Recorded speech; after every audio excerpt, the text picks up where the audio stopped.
Last lecture में हम लोगों ने नेशनल इनकम ये चैप्टर जो स्टार्ट किया था और मैंने आपको सिर्फ बेसिक चीजें कुछ बताई थी। ठीक है, एक बार हम लोग क्विकली रिवाइज करते हैं, देखते हैं हम लोगों ने पिछले लेक्चर में क्या कुछ सीखा था और अब इस लेक्चर में मैं आगे के कॉन्सेप्ट्स आपको बताऊंगा। राइट बच्चों, देखो नेशनल इनकम का जो कॉन्सेप्ट है मैंने आपको बताया था कि हम लोग हर साल नेशनल इनकम को कैलकुलेट करते हैं। राइट, नेशनल इनकम मतलब क्या? नेशनल इनकम मतलब अपनी कंट्री कितना प्रोग्रेस कर रही है, साल भर में हम लोगों ने कितने गुड्स बनाए हैं, कितने सर्विसेज दिए हैं, इसका वैल्यू अगर हमें जानना है तो हमें नेशनल इनकम के थ्रू ये चीज समझ में आएगी। राइट, तो इसलिए हम लोग बच्चों इंडिया में भी हर साल हम लोग नेशनल इनकम कैलकुलेट करते हैं। हमें इससे समझ में आएगा कि हम लोगों ने पिछले साल के मुकाबले इस साल कितना ग्रोथ दिखाया है और प्लस हम लोगों को दूसरे कंट्री से भी हम लोग अपना कंपैरिजन कर सकते हैं। सही बात है। ठीक है बच्चों, यहाँ पे मैंने आपको 3 बेसिक फॉर्मुलेस भी बताए थे और आपको एग्जांपल्स भी मैंने दिए थे। एक बार क्विकली हम लोग ये सारे 3 बेसिक फॉर्मुलेस को अच्छे से समझने की कोशिश करते हैं। राइट, फर्स्ट बेसिक फॉर्मूला यहाँ लिखा है, यस, फर्स्ट बेसिक फॉर्मूला जो यहाँ लिखा है बच्चों वो है net is equal to gross minus depreciation. सही बात है। इसमें मैंने आपको एग्जांपल दिया था फर्नीचर का। अगर मैं 10,000 रुपए का फर्नीचर खरीदता हूं बट उस पे साल भर का 1,000 रुपए का अगर डेप्रिसिएशन होगा तो उसका नेट वैल्यू होगा 9,000, ग्रॉस वैल्यू होगा 10,000 और डेप्रिसिएशन का अमाउंट है 1,000। राइट, तो नेट और ग्रॉस में डिफरेंस होता है। जब भी हम लोग नेट वर्ड यूज करते हैं मीनिंग इसका ये होगा कि उसमें डेप्रिसिएशन एडजस्ट होने के बाद जो अमाउंट बची उसको हम लोग नेट अमाउंट बोलते हैं। राइट, दूसरा कॉन्सेप्ट जो मैंने आपको बताया था वो था national is equal to domestic plus net factor income from abroad, जिसको हम लोग NFIA भी बोलते हैं। ठीक है बच्चों, इसमें आपको सिंपल चीज दिमाग में रखनी है। नेशनल बोलते हैं आपको इंडिया का रेसिडेंट, इंडिया का सिटीजन दिमाग में आना चाहिए और डोमेस्टिक बोलने के बाद में आपको इंडिया की टेरिटरी दिमाग में आना चाहिए। अगर कोई भी पर्सन चाहे इंडिया का रहो चाहे इंडिया का बाहर का रहो बट अगर वो इंडिया में आके पैसा कमा रहा है तो वो डोमेस्टिक में इंक्लूड होगा। क्रिस गेल वेस्ट इंडीज का है बट अगर इंडिया में मैचेस खेल के पैसा कमाता है तो वो डोमेस्टिक में बिल्कुल इंक्लूड करना है। और नेशनल में हम लोगों को सिर्फ जो इंडिया के लोग हैं उनका ही इनकम यहाँ कंसिडर करना है और NFI is for balancing this equation. Right, third मैंने आपको बताया था market price is equal two factor cost plus net indirect taxes. अब इसमें एग्जांपल मैंने आपको क्या दिया था? मैंने आपको पिज्जा का एग्जांपल दिया था। अगर मार्केट में 1,000 रुपए एक्चुअली ओरिजिनल कॉस्ट है पिज्जा का बट उस पर GST अगर ऐड होके वो चीज महंगी हो जाती है तो हम लोग बोलेंगे कि मार्केट प्राइस जो है वो ज्यादा हमें पे करना है। इसलिए मार्केट प्राइस यानी कि जो चीज हमें खरीदना है मार्केट में उसकी कीमत कैसे डिसाइड होती है? फैक्टर कॉस्ट में इनडायरेक्ट टैक्सेस ऐड करना है। अगर गवर्नमेंट ने कुछ सब्सिडी दिया है तो माइनस करेंगे और इनडायरेक्ट टैक्सेस अगर गवर्नमेंट लगाती है जैसे कि GST तो उसको हमें ऐड करना पड़ेगा। ये 3 बेसिक फॉर्मुलेज ही हम लोगों ने इसके पहले के लेक्चर में डिस्कस किया है। राइट बच्चों, अब इस लेक्चर को भी हम लोग छोटा ही रखते हैं। नेशनल इनकम में हम लोग एकदम छोटे छोटे लेक्चर से इस चैप्टर को समझने की कोशिश करेंगे। तो अब इस लेक्चर में मैं आपको क्या सिखाने वाला हूं बच्चों, देखो आपके टेक्स्ट बुक में अलग से आपको ये different concepts of national income, ठीक है, ये वाला पॉइंट आपको डेफिनेटली मिलेगा। राइट, तो मैं आपको ये एक्सप्लेन कर रहा हूं अभी। ये सारे कॉन्सेप्ट्स जो है हम लोग अच्छे से अब समझने की कोशिश करेंगे। राइट बच्चों, देखो डिफरेंट कॉन्सेप्ट्स जो है ना नेशनल इनकम के, इसमें यहाँ पे जो सबसे फर्स्ट कॉन्सेप्ट जो यहाँ लिखा गया है वो है GDP यानी कि ग्रॉस डोमेस्टिक प्रोडक्ट। सबसे पहले तो आपको ये बोलूंगा बच्चों, आप लोगों ने GDP सुना ही रहेगा। ठीक है, अगर आपने कोई न्यूज चैनल कभी देखा है, ठीक है, CNBC आवाज बोलो या फिर CNBC TV18 बोलो या फिर अगेन जी बिजनेस बोलो, ये सारे न्यूज चैनल्स पे ये GDP वगैरह जो है ना ये बार बार ये लोग इसकी चर्चा करते हैं। राइट बच्चों, GDP is a very commonly used term. अपना कंट्री कैसा परफॉर्म कर रहा है इसको देखने के लिए हम लोग GDP निकालेंगे। अब ये GDP एग्जैक्टली क्या होता है? अब देखो, क्योंकि कल हम लोगों ने बेसिक कॉन्सेप्ट्स बेसिक फॉर्मुलेस पे अच्छा खासा टाइम दिया है तो आज आपको ये कॉन्सेप्ट समझने में आसानी होगी। GDP जो है ना बच्चों, इसका फुल फॉर्म क्या है? Gross domestic product. ग्रॉस मतलब क्या? अब देखो आपको ये चीज बहुत अच्छे से समझ में आना चाहिए। जब भी हम लोग ग्रॉस वर्ड यूज करते हैं इसका मीनिंग क्या होगा? इसका मीनिंग होगा कि वो नंबर जिसमें डेप्रिसिएशन इंक्लूडेड है उसको हम लोग ग्रॉस बोलते हैं। नेट यानी कि ग्रॉस माइनस डेप्रिसिएशन। तो ग्रॉस का मतलब क्या है? ग्रॉस मतलब वो नंबर जिसमें ऑलरेडी डेप्रिसिएशन हम लोग इंक्लूड कर रहे हैं। राइट, अच्छा, और डोमेस्टिक मतलब क्या? डोमेस्टिक मतलब इंडिया के टेरिटरी में कमाया हुआ पैसा। ठीक है, अगर इंडिया के टेरिटरी में हम लोग पैसा कमाते तो डोमेस्टिक में डेफिनेटली इंक्लूड होगा। ठीक है, प्रोडक्ट मतलब क्या बच्चों? प्रोडक्ट मतलब होता है मल्टीप्लीकेशन। ठीक है, मल्टीप्लीकेशन का यहाँ पे क्या लिंक है मैं आपको बताता हूँ। देखो फॉर एग्जाम्पल, अगर सपोज से कोई मिस्टर ए नाम का एक पर्सन है, ठीक है, इसका एक फैक्ट्री है, इसका एक फैक्ट्री, और इसने क्या किया, इसने मान के चलो फैक्ट्री में टोटल 100 चेयर्स साल भर में बनाए, ठीक है, 100 चेयर्स बनाए, और हर एक चेयर की कीमत है मान के चलो 500 रुपए, ठीक है। मिस्टर ए का फैक्ट्री और इसने साल भर में 100 चेयर्स मैन्युफैक्चर किए, और इसकी जो प्राइस है, हर एक चेयर की प्राइस है 500 रुपीज है। अगर कोई आपको पूछेगा कि ये बताओ कि मिस्टर ए ने कंट्री के लिए कितना कंट्रीब्यूट किया साल भर में, कंट्री के इनकम में मिस्टर ए का क्या कंट्रीब्यूशन है, कंट्री के जीडीपी में क्या कंट्रीब्यूशन है, तो हम लोग क्या करेंगे, हम लोग यहाँ पे मल्टीप्लाई करेंगे इसको, ठीक है। मल्टीप्लीकेशन मतलब प्रोडक्ट करना है हम लोग को, ठीक है। तो ये कितना आएगा, दिस इज अगेन 50,000 रुपीज। तो ये 50,000 रुपए का कंट्रीब्यूशन मिस्टर ए का है अपने कंट्री के इनकम को बढ़ाने में, जीडीपी को बढ़ाने में, ठीक है। तो इसलिए इस तरीके से यहाँ पे ये जीडीपी का कॉन्सेप्ट जो है वो आता है, ग्रॉस डोमेस्टिक प्रोडक्ट, राइट। अच्छा, पहले इसका डेफिनेशन हम लोग पढ़ते हैं, फिर हम लोग अच्छे से इसका फॉर्मूला जो है किस तरीके से बनता है वो हम लोग समझने की कोशिश करेंगे, ठीक बात है। अच्छा, क्या लिखा है यहाँ पे, refers to value of goods and services produced in domestic territory in 1 year, यानी कि डोमेस्टिक एरिया में, इंडिया के डोमेस्टिक टेरिटरी में अगर एक साल में जो भी वैल्यू हम लोग ऐड कर रहे हैं उसको हम लोग जीडीपी में कंसिडर करेंगे। सही बात है बच्चों। अब हम लोग अच्छे से ये चीज को समझने की कोशिश करते हैं कि इसका फॉर्मूला कैसा आएगा। देखो, ये चीज पहले आपको समझ में आना बहुत जरूरी है कि मैंने आपको कल ऐसे एक्सप्लेन किया था कि देखो, किसी का एक्सपेंडिचर मतलब किसी और का इनकम, ठीक है। देखो हम लोग क्या समझ रहे हैं, हम लोग ये इक्वेशन आपको दिमाग में बैठ रहा है कि देखो, income is equal to expenditure, income is equal to expenditure, मतलब किसी का इनकम मतलब किसी और का एक्सपेंडिचर होगा। बच्चों देखो, ये चीज मैंने आपको कल भी एक्सप्लेन की थी। एग्जाम्पल, कोई स्टूडेंट अगर फीस पे करता है तो स्टूडेंट का एक्सपेंडिचर है, बट ये मेरा इनकम है, और उतने ही अमाउंट का मेरा इनकम होगा जितने अमाउंट का स्टूडेंट का एक्सपेंडिचर होगा, राइट। मान के चलो मैं मूवी देखने चला गया पीवीआर, ठीक है, तो मूवी का टिकट का पैसा अगर मैं खर्चा करूंगा तो ये मेरे लिए एक्सपेंडिचर हो गया, बट ये पीवीआर के लिए इनकम हो जाएगा। सही बात है ना बच्चों। तो इस हिसाब से आपको दिमाग में रखना simple equation, income is equal to expenditure. हम लोग नेशनल इनकम पढ़े या नेशनल एक्सपेंडिचर पढ़े, एक ही बात है, राइट। तो बच्चों देखो, यहाँ पे इसलिए हम लोग एक्सपेंडिचर के थ्रू जीडीपी के कॉन्सेप्ट को समझने की कोशिश करेंगे। अब आपको क्या करना है, अब आपको है ना सोचना है ठंडे दिमाग से, और आपको यहाँ पे क्या सोचना है, आपको ये सोचना है कि साल भर में इंडिया में कौन कौन लोग खर्चा करते हैं, ठीक है। एक साल में इंडिया में कौन से लोग खर्चा करते हैं। तो इसका सिंपल सा आंसर देखो, यहाँ पे नीचे चार्ट से आपको समझ में आएगा, ठीक है। बच्चों देखो, यहाँ पे खर्चे कौन कौन करता है, या तो प्राइवेट प्लेयर्स खर्चा करता है।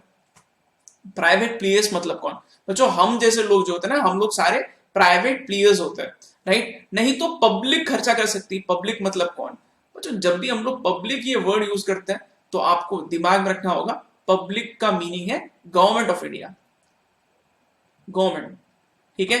प्राइवेट मतलब हम जैसे लोग, ठीक है, आपके जैसे लोग, हमारे जैसे लोग, हम लोग सब प्राइवेट में आते हैं, राइट। प्राइवेट एक्सपेंडिचर हो सकता है, नहीं तो पब्लिक एक्सपेंडिचर हो सकता है, और लास्ट में यहां लिखा है नेट एक्सपोर्ट्स, यानी कि हम लोग इंपोर्ट एक्सपोर्ट भी कर सकते हैं। तो ये तीनों चीजों को अगर हम लोग ऐड करेंगे तो हमें समझ में आएगा साल भर में अपने कंट्री में कितना खर्चा हुआ है, राइट। फिर से बता रहा हूं, या तो प्राइवेट एक्सपेंडिचर होगा यानी कि हम जैसे लोग खर्चा करेंगे, नहीं तो पब्लिक एक्सपेंडिचर होगा यानी कि गवर्नमेंट ऑफ इंडिया एक्सपेंडिचर करेगी, नहीं तो नेट एक्सपोर्ट यानी कि इंपोर्ट एक्सपोर्ट का डिफरेंस, ठीक है। अब हम लोग यहाँ पे और अच्छे से इसको समझने की कोशिश करते हैं। अच्छा, इन्होंने क्या किया, इन्होंने प्राइवेट एक्सपेंडिचर को और दो कैटेगरीज में डिवाइड किया है। एक है कंजम्पशन, और दूसरा है इन्वेस्टमेंट। अच्छा, अभी कंजम्पशन क्या होता है और इन्वेस्टमेंट क्या होता है, I'll explain you with many examples। बच्चों बहुत सारे एग्जांपल्स यहाँ पे ध्यान से आपको सुनना है, ठीक है, ओके। सी, कंजम्पशन क्या होता है और इन्वेस्टमेंट क्या होता है। बच्चों देखो, कंजम्पशन का खर्चा यानी कि मैंने खर्चा किया है, मेरे जेब से पैसा गया है, बट कोई भी एसेट नहीं बना है, ठीक है। और इन्वेस्टमेंट का खर्चा मतलब मेरे जेब से पैसा गया है और उससे कोई एसेट बन रहा है, ठीक है। बच्चों एसेट समझते हो, लैंड, बिल्डिंग, फर्नीचर, व्हीकल, ये सारे एसेट्स है। अगर मैं खर्चा करता हूं और उससे एसेट क्रिएट होता है तो वो इन्वेस्टमेंट का एक्सपेंडिचर है। अगर मैं खर्चा करता हूं एसेट क्रिएट नहीं हो रहा है तो वो कंजम्पशन का एक्सपेंडिचर है। ठीक है, मैं आपको एग्जांपल देता हूं। देखो यहां पे इन्वेस्टमेंट में यहां पे आपको क्या दिमाग में रखना है, asset is created, asset is created. ठीक है, और यहां पे कंजम्पशन में मैं लिखूंगा no asset is created, no asset is created, right. ठीक है, तो ये चीज आपको दिमाग में रखनी। अब मैं आपको एग्जांपल देता हूं बच्चों जिससे आपको ये चीज बहुत जल्दी समझ में आएगी, राइट। देखो एग्जांपल के तौर पे सपोज मान के चलो मैंने पेट्रोल भरवाया है अपने गाड़ी में। ठीक है, अगर मैं गाड़ी में पेट्रोल भरवाता हूं तो उससे कोई एसेट क्रिएट नहीं कर रहा हूं, वो पेट्रोल जो है वो कंज्यूम हो जाएगा। ठीक है, तो ये कंजम्पशन का खर्चा होगा। और ये प्राइवेट में क्यों, क्योंकि मैंने भरवाया है। ठीक है, अगर गवर्नमेंट कुछ खर्चा करती है तो वो गवर्नमेंट के इसमें आएगा, यानी कि पब्लिक में आएगा। ठीक है, तो बच्चों अगर सपोज मैंने फ्यूल पे खर्चा किया है तो किस में आएगा, वो प्राइवेट में आएगा, राइट। सपोज मान के चलो मैं मूवी का टिकट निकालता हूं। ठीक है, तो यहां पे मैं अगर खुद के एंटरटेनमेंट के लिए टिकट परचेस करता हूं से पीवीआर से, तो ये भी क्या है, this is again private consumption expenditure. I hope आपको ये समझ रहा है, राइट बच्चों। अब इन्वेस्टमेंट का एग्जाम्पल मैं आपको देता हूं। मान के चलो सपोज से एग्जाम्पल के तौर पे मैंने गाड़ी में पेट्रोल नहीं भरवाया बल्कि मैंने नई गाड़ी खरीदी है। अगर मैं न्यू कार परचेस करता हूं यानी कि मैंने खर्चा किया है और एक खर्चे की वजह से कोई एसेट क्रिएट हो रहा है, तो अगर एसेट क्रिएट हो रहा है मैं कार परचेस करता हूं तो ये क्या होगा, ये प्राइवेट इन्वेस्टमेंट एक्सपेंडिचर होगा। सही बात है बच्चों। अब देखो यहां पे एक चीज और, मैं अगर घर का किराया पे करता हूं, अगर मैं रेंट पे करता हूं घर का, तो ये होगा प्राइवेट कंजम्पशन एक्सपेंडिचर। क्यों, क्योंकि किराया भरने से मेरे को कोई एसेट क्रिएट नहीं हो रहा है। बट अगर मैंने खुद का नया घर खरीदा है तो वो होगा इन्वेस्टमेंट एक्सपेंडिचर। न्यू हाउस, अगर मैं घर खरीदता हूं तो ये क्या होगा, इन्वेस्टमेंट एक्सपेंडिचर। आई होप आपको समझ में आ रहा है। अगर मैंने बिल्डिंग खरीदी है, प्राइवेट इन्वेस्टमेंट एक्सपेंडिचर, राइट। अगर मैंने लैंड खरीदी है तो ये भी प्राइवेट इन्वेस्टमेंट एक्सपेंडिचर में आएगा। सही बात है। तो बच्चों देखो अगर मैंने मान कर चलो मैंने कोई कंपनी के शेयर्स खरीदे हैं, वो भी क्या होगा, एसेट है, इन्वेस्टमेंट है, तो होगा प्राइवेट इन्वेस्टमेंट एक्सपेंडिचर। आई होप आपको ये सब चीज समझ में आ रही है और ये क्लियर भी हो रहा है, राइट। जैसे हम जैसे लोग खर्चा करते हैं वैसे गवर्नमेंट भी खर्चा करती है। अब गवर्नमेंट के खर्चों को हम लोग दो कैटेगरीज में डिवाइड करते हैं। ठीक है, देखो बच्चों ये चीज आपको समझ रही है, प्राइवेट कंजम्पशन के लिए कंजम्पशन सी से आता है, इसलिए यहाँ पे भी सी यूज किया है। ठीक है, सी अल्फाबेट मतलब प्राइवेट कंजम्पशन। ओके, और देखो ये इन्वेस्टमेंट आई से आता है, तो हम लोग यहाँ पे भी आई वर्ड यूज कर रहे हैं, आई अल्फाबेट हम लोग यूज कर रहे हैं, राइट। अच्छा, गवर्नमेंट के केस में क्या होगा, गवर्नमेंट के भी खर्चे दो कैटेगरीज के होते हैं बच्चों। कौन सी दो कैटेगरी के खर्चे हैं, एक होता है कंजम्पशन का खर्चा, फिर से यहाँ इन्वेस्टमेंट का भी खर्चा लिखा है। बट गवर्नमेंट के लिए हम लोग पब्लिक एक्सपेंडिचर के लिए हम लोग फिर से सी प्लस आई यूज नहीं करेंगे, हम लोग यहाँ जी अल्फाबेट यूज करेंगे। जी मतलब गवर्नमेंट, ठीक है, सी मतलब कंजम्पशन, आई मतलब इन्वेस्टमेंट, जी मतलब गवर्नमेंट, राइट। अच्छा, ये गवर्नमेंट कंजम्पशन एक्सपेंडिचर क्या होता है, पब्लिक कंजम्पशन एक्सपेंडिचर। गवर्नमेंट भी कुछ कंजम्पशन पे खर्चा करती है क्या, आंसर इज यस। एग्जाम्पल बच्चों देखो गवर्नमेंट के बहुत सारे एम्प्लॉइज होते हैं। ठीक है, फॉर एग्जाम्पल अगर सपोज मैं एम्प्लॉइज की बात करूं तो इंडिया में जितना भी डिफेंस फोर्स है अपना, आर्मी नेवी हो गया, एयरफोर्स हो गया, इनका अगर सोल्जर को सैलरी मिलती है, ठीक है, तो ये सैलरी क्या है, ये सैलरी से गवर्नमेंट को कोई एसेट क्रिएट नहीं हो रहा है, this is called as consumption expenditure. Government के स्कूल में कोई टीचर है और उनको पेमेंट गवर्नमेंट करती है, तो ये क्या होगा, ये भी होगा अगेन कंजम्पशन एक्सपेंडिचर। वो भी कौन सा, पब्लिक कंजम्पशन एक्सपेंडिचर। ऐसा क्यों, क्योंकि बहुत सिंपल चीज है बच्चों, मैंने आपको अभी बताया है। देखो अगर गवर्नमेंट ने कुछ खर्चा किया और उससे एसेट क्रिएट नहीं होता है तो वो होगा कंजम्पशन एक्सपेंडिचर। गवर्नमेंट ने खर्चा किया है, एसेट क्रिएट हो रहा है, वो होगा इन्वेस्टमेंट एक्सपेंडिचर। एग्जाम्पल, गवर्नमेंट की स्कूल है, गवर्नमेंट स्कूल, ठीक है, what is government school, it is public investment. Government ने रोड बनाया है, ये क्या है, ये भी है पब्लिक इन्वेस्टमेंट। गवर्नमेंट ने डैम बनाया है, ठीक है, गवर्नमेंट ने फ्लाईओवर बनाया है, ठीक है, तो ये सारे के सारे चीजें जो है ना, ये आएगा पब्लिक इन्वेस्टमेंट में बच्चों। This is very simple, right. ठीक है, गवर्नमेंट का हॉस्पिटल है, गवर्नमेंट के स्कूल्स है, ये सारे के सारे पब्लिक इन्वेस्टमेंट में आएंगे, राइट। तो बच्चों देखो यहाँ पे कंजम्पशन में क्या क्या आएगा, गवर्नमेंट के एम्प्लॉइज को गवर्नमेंट ने पैसा दिए, रेलवे के एम्प्लॉइज होते हैं, रेलवे इतना बड़ा एम्प्लॉयर है, उनके एम्प्लॉइज को हर महीने पैसे मिलते हैं, राइट। तो ये सब पेमेंट जो भी गवर्नमेंट कर रही है, ये सब कंजम्पशन एक्सपेंडिचर में आएंगे। सही बात है। ओके, गवर्नमेंट के हॉस्पिटल में बहुत सारे नर्सेस करते हैं, उनको जो भी पैसा मिल रहा है, सब अगेन पब्लिक कंजम्पशन एक्सपेंडिचर में आएगा, राइट। आई होप आपको ये समझ में आ रहा है बच्चों। लास्ट क्या है, last is net exports. Net exports आप लोग कैसे निकालोगे, वेरी सिंपल। नेट एक्सपोर्ट निकालने के लिए सिंपल सा फॉर्मूला है, एक्सपोर्ट अगर हम लोग करते हैं तो पैसा आएगा, और इंपोर्ट अगर हम लोग करते हैं तो पैसा जाएगा। तो नेट अपने कंट्री में कितना बच रहा है कैसे निकालोगे? Exports minus imports. सॉरी बच्चों, बहुत बार क्या होता है, बहुत बार ये नंबर इंडिया के लिए निगेटिव होता है। क्यों? क्योंकि हमारे इंपोर्ट्स ज्यादा है, एक्सपोर्ट्स कम है। अच्छा, यहाँ पे ये अल्फाबेट्स कैसे यूज करें हम लोग एक्सपोर्ट्स के लिए यहाँ पे ई अल्फाबेट यूज नहीं करेंगे बच्चों। ऐसा क्यों? मैं आपको इसका लॉजिक एक्सप्लेन करता हूँ। देखो, इंपोर्ट के लिए हम लोग आई यूज करना चाहिए, बट आई ऑलरेडी हम लोग किसके लिए यूज कर रहे हैं? हम लोग इन्वेस्टमेंट के लिए यूज कर रहे हैं, इसलिए इंपोर्ट के लिए हम लोग आई यूज नहीं कर सकते। तो हम लोगों ने क्या किया? हम लोगों ने इंपोर्ट के लिए सेकंड अल्फाबेट यूज किया, एम। तो यहाँ पे इसलिए इंपोर्ट के लिए हम लोग एम अल्फाबेट यूज करेंगे, क्योंकि इंपोर्ट के लिए सेकंड अल्फाबेट यूज किया है, इसलिए एक्सपोर्ट्स के लिए भी हम लोग सेकंड अल्फाबेट यूज करेंगे, एक्स। इसलिए ये हो गया X minus M. I hope आपको समझ में आ रहा है बच्चों। अब हम लोगों को क्या करना है? हमें इन सारी चीजों का टोटल करना है, क्योंकि इससे समझ में आएगा कि टोटालिटी में एक्सपेंडिचर कैसा हो रहा है, राइट? तो देखो यहाँ पे क्या लिखा है, GDP gross domestic product is equal to what?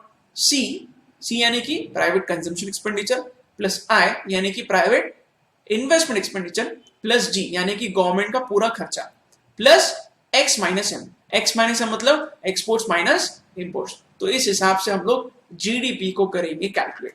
I hope आपको ये चीज क्लियरली समझ में आ गई है, राइट? ठीक है, फिर से बता रहा हूं, GDP is equal to C plus I plus G plus X minus M, right? Consumption यानी एसेट क्रिएट नहीं हो रहा है, इन्वेस्टमेंट यानी कोई एसेट जनरेट हो रहा है, ठीक है? देखो बच्चों, यहाँ पे हम लोगों ने क्या किया, हम लोगों ने यहाँ पे इतनी देर से हम लोग सिर्फ एक ही कॉन्सेप्ट समझ रहे थे, वो है जीडीपी, ग्रॉस डोमेस्टिक प्रोडक्ट। अब क्या करना है बच्चों, एक बार अगर आप लोगों को जीडीपी का फॉर्मूला सही तरीके से दिमाग में बैठ गया, फिर से बोल रहा हूं, फॉर्मूला क्या है? C plus I plus G plus X minus M. तो अब आगे के फॉर्मूलेस बहुत इजीली आपको समझ में आएंगे। जीडीपी से ही जुड़े हुए बहुत सारे और दूसरे कॉन्सेप्ट्स हैं। अब देखो यहाँ पे सेकंड कॉन्सेप्ट क्या लिखा है, जीडीपी के बाद नेक्स्ट कॉन्सेप्ट है एनडीपी, यानी कि नेट डोमेस्टिक प्रोडक्ट। ठीक है बच्चों, देखो अब यहाँ पे आपको एक चीज समझाता हूँ। हमने अभी क्या सीखा? हमने अभी जीडीपी सीखा, और अब हम लोग कौन सा कॉन्सेप्ट सीख रहे हैं? NDP. What is NDP? N मतलब नेट, जी मतलब ग्रॉस था ना, जीडीपी में जी मतलब ग्रॉस था, तो एनडीपी में एन मतलब होगा नेट, नेट डोमेस्टिक प्रोडक्ट। बच्चों अगर अपने पास जीडीपी है तो क्या हम लोग एनडीपी कैलकुलेट कर सकते हैं? देखो आपको क्या करना है, अगर मेरे पास जीडीपी है, ठीक है, और मेरे को एनडीपी निकालना है, तो मैं क्या करूंगा? देखो एनडीपी से मैं जीडीपी की तरफ कैसे बढ़ूंगा? देखो यहाँ पे मैं इक्वेट कर रहा हूं, बट एक्चुअली इक्वल नहीं होता, हमें पता है। अब देखो यहाँ पे ये डी और पी यानी कि डोमेस्टिक प्रोडक्ट और ये डोमेस्टिक प्रोडक्ट, ये कॉमन है। क्या अलग है दोनों में? यहाँ एन मतलब नेट है और यहाँ जी मतलब ग्रॉस है। अब आपको खुद को एक सवाल पूछना है, क्या नेट और ग्रॉस में डिफरेंस होता है? इसका आंसर आपको आना चाहिए बच्चों। क्यों? क्योंकि कल हम लोगों ने इसके पहले के लेक्चर में बेसिकली हम लोगों ने फॉर्मूला जो है वो सीखा था। What was the formula? Net is equal to gross minus depreciation. तो हम लोग यहां पे भी वैसे ही करेंगे, net is equal to gross minus depreciation. तो इससे हमारा ये सेकंड फॉर्मूला बनता है। क्या है second formula? NDP, net domestic product is equal to gross domestic product minus depreciation. I hope आपको ये समझ में आ गया है, और अब ये इजी लगेगा। क्यों? क्योंकि हमने ऑलरेडी काफी ज्यादा टाइम दिया है बेसिक फॉर्मूलेस को समझने में, राइट? इसलिए मैं आपको पिछले लेक्चर में सारे बेसिक फॉर्मूले सिखा रहा था। दिस वाज द रीजन, क्योंकि ये अब हमें अच्छे से काम में आ रहा है, राइट? एनडीपी कैसे निकालोगे? GDP minus depreciation, correct? Next concept देखते हैं क्या लिखा है यहाँ पे। वेरी वेरी सिंपल, दो कॉन्सेप्ट्स और है बच्चों, देखते हैं हम लोग क्विकली। थर्ड लिखा है ग्रॉस नेशनल प्रोडक्ट, जिसको हम लोग जीएनपी भी बोलते हैं, ठीक है? अब देखो बच्चों, जीएनपी निकालना है और मेरे पास जीडीपी है, तो आगे मैं क्या करूंगा? वेरी सिंपल, जीएनपी और जीडीपी में कहां फर्क आ रहा है? ठीक है, सॉरी, देखो यहाँ पे क्या लिखा है, जी मतलब ग्रॉस, इधर भी जी मतलब ग्रॉस, पी मतलब प्रोडक्ट, इधर भी पी मतलब प्रोडक्ट। ये एन और डी पर डी का डिफरेंस है, एन मतलब नेशनल और डी मतलब डोमेस्टिक। अब हम लोगों को ये दिमाग बनाना चाहिए कि नेशनल और डोमेस्टिक में क्या डिफरेंस होता है। इसका आंसर है यस, हम लोगों ने सीखा है बच्चों। हम लोगों ने कल ही बेसिक फॉर्मूलेज में यहाँ पे सीखा था कि national is equal to domestic plus net factor income from abroad. ठीक है, तो मैं यहां पे इसलिए यहां ऐड करूंगा net factor income from abroad, net factor income from abroad. ठीक है बच्चों, देखो ये net factor income from abroad जो है ना, इसको हम लोग कैसे निकालते हैं, वेरी सिंपल बच्चों। देखो net factor income from abroad मतलब अगर मान के चलो इंडिया का कोई पर्सन है, इंडियन है, ठीक है, और अगर सपोज आउटसाइड इंडिया पैसा कमाता है, आउटसाइड इंडिया अगर पैसा कमाता है, तो ये हम लोग नेशनल में इंक्लूड करेंगे बच्चों। ये मैंने आपको कल टाटा मोटर्स का एग्जांपल दिया था, ठीक है, एग्जांपल आपको याद दिला रहा हूं टाटा मोटर्स का, राइट। इंडिया का कोई पर्सन है, इंडियन कंपनी है, इंडिया के बाहर पैसा कमा रही, चाइना में पैसा कमा रही, टाटा मोटर्स का, तो ये हम लोग इसको बोलेंगे रिसीट आर, ठीक है।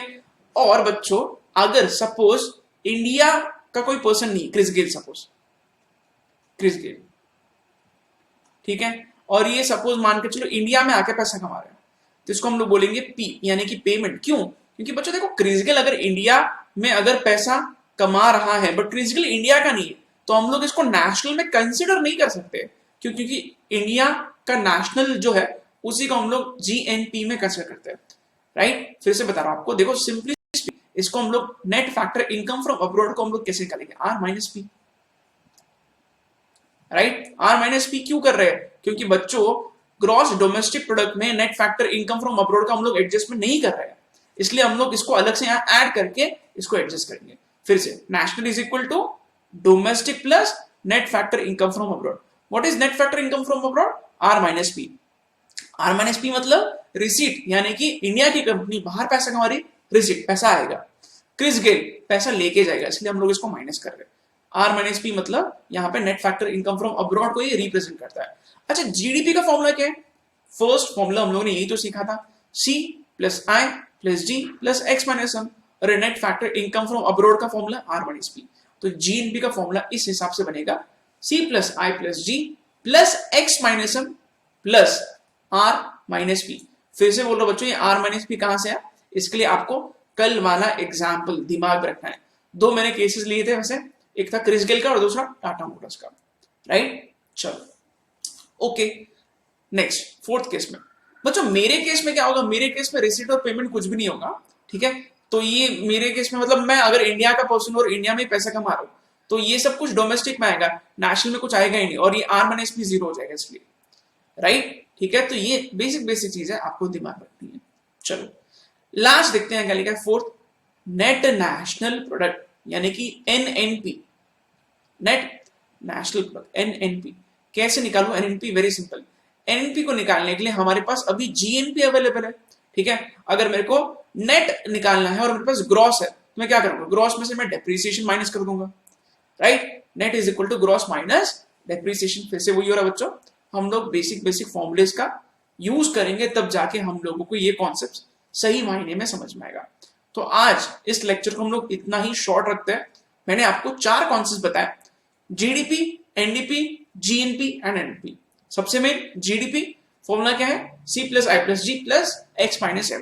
Private consumption expenditure, private investment expenditure, फिर गवर्नमेंट के खर्चे और एक्सपोर्ट इंपोर्ट को हम लोग एडजस्ट करने के बाद हमारे पास जीडीपी आता है, ठीक है।